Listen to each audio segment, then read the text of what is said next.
So I want to share with you what I call the kingdom keys for success. We are about to go through some crisis in this country and every country. Some of you will lose your job. Some of your business will collapse. Some of you will have downsizing and right-sizing. Some of you will have problems trying to keep your house. And some of you are going to actually lose your capacity to generate income. And I've been sent here by God, perhaps just among the other leaders, to tell you, look, if you're going to make it through the crisis, you have to focus on management.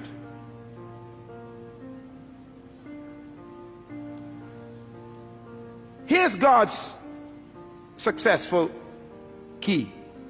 Genesis 1:28 says these words, and the Lord blessed them, and God said unto them, be fruitful and multiply and replenish the earth and subdue it, and have dominion over the fish of the sea, the fowl of the air, and over every living thing that creeps upon the ground. Now, listen carefully, because this is really the heart of God's mandate. In Genesis 1:26, God says these words about you. Let them have dominion over the earth. In Genesis chapter 1 verse 28, God tells us how to do it. Dominion means to govern, to rule, to control, to manage, to lead. Now in verse 28, he tells us how to dominate the earth. He gives us the process. Please get your pen. You're going to write this down, because anyone who wants to dominate in the earth will have to follow God's simple process. First of all, the 4 keys or principles of success in God's program. Number 1, be fruitful. God never said to be seedful. The first command God gave man was to be what?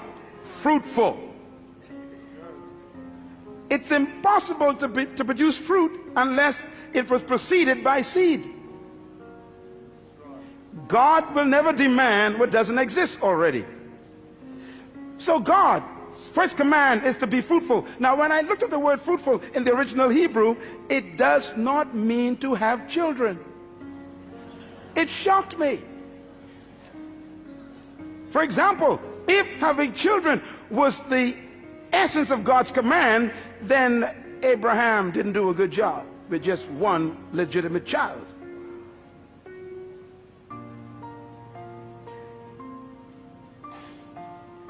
The word fruitful, write it down, it means productive.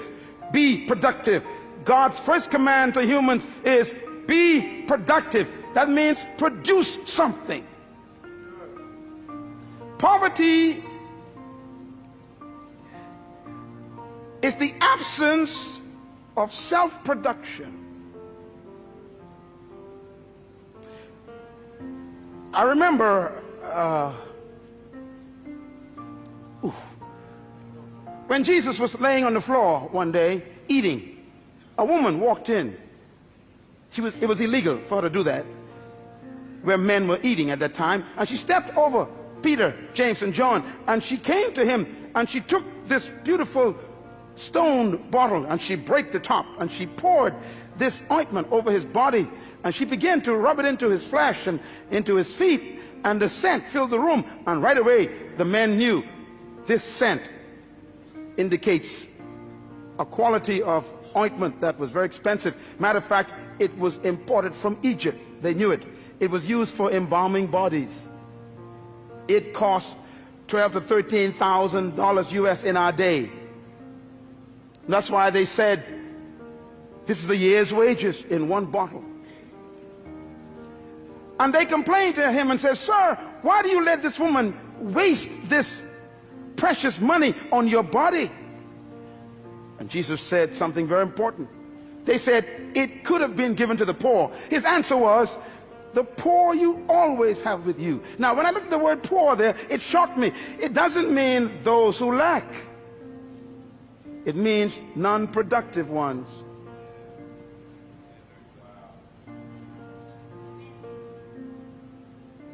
The first command of God is produce. Poverty is when you stop producing. And by the way, stay with me here. God said to Adam, be fruitful. God never gave Adam a chair or a table. He hid them in the trees.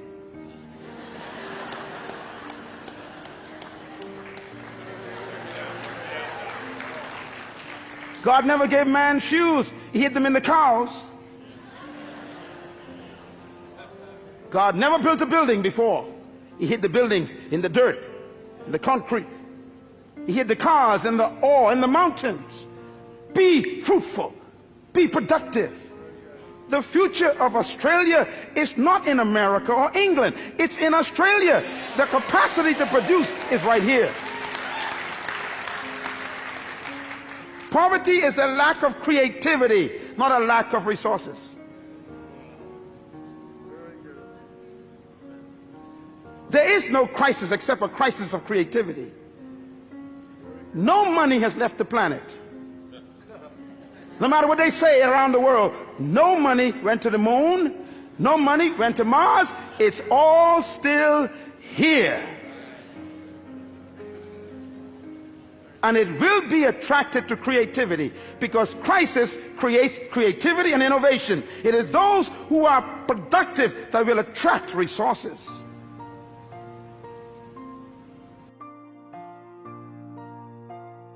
Is multiplied. Multiply means to reproduce what you produced. If you follow any successful company, you know, I was driving here a moment ago and I just saw McDonald's. And McDonald's is far away from its original headquarters in Orlando. And it's amazing, when you go to McDonald's in any part of the world, it's the same burger. McDonald's has discovered God's program more effectively than the church. First of all, you what? Produce. Everybody say produce. In other words, you produce something. You produce one good item. McDonald's produced a product called Big Mac. You cannot find the Mac anywhere else. That's their fruit. But having a good product, you will still die of starvation. A good idea doesn't make you wealthy or successful. You got to be able to move to stage number 2. Multiply. Reproduce it. McDonald's have to develop a system that can produce 1 billion burgers every single month. And it's the same Big Mac. In China, in Ukraine, in Mexico, it's the same burger. In the Bahamas, in Jamaica, in Trinidad, in London, it's the same burger. Why? They have learned to move God's second stage. They produce and then they reproduce. Every successful business on earth has stolen God's process, and only the church have missed it. That's why we're broke. Microsoft, Bill Gates produced one good fruit, and then he put the system in to multiply it. What you cannot reproduce will die. The third command of God is very important. He said replenish. Everybody say replenish. The word replenish means to distribute. You know, it's incredible. God's ideas are all business ideas. Why? You are a manager. No matter how good your product is, and no matter how many times you reproduce it, nothing can destroy a company faster than dead inventory. Come on, businessmen, talk to me. You can have the best product in the world in the warehouse and still die of starvation. You must move to the third level of success, and that is distribution. This church was not built by God just to become a good product. He wants to reproduce this 1,000 times in the city.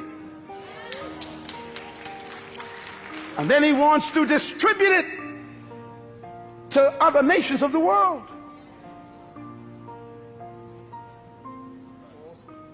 Any company, anywhere in the world, who are successful have followed God's program. The fourth level of God's success management program is, he said, subdue.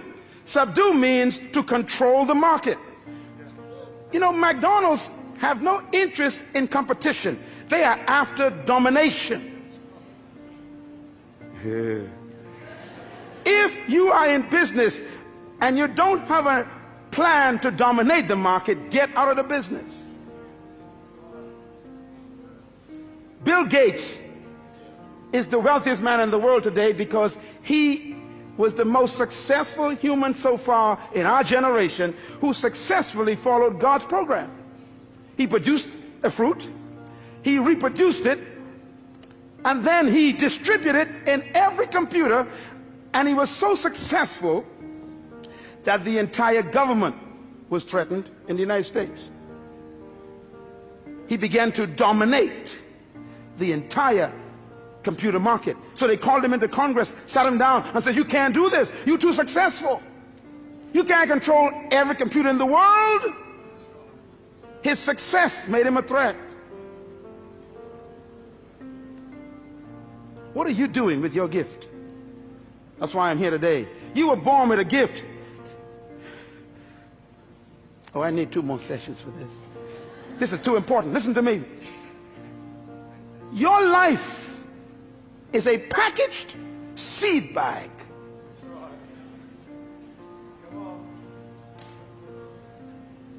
Subdue, control. And God says if you follow these 4 principles, be fruitful, produce your gift, your product, multiply, reproduce it, replenish, distribute it, subdue, control the market, the result will be dominion. Dominion, therefore, is not a pursuit, it's a result.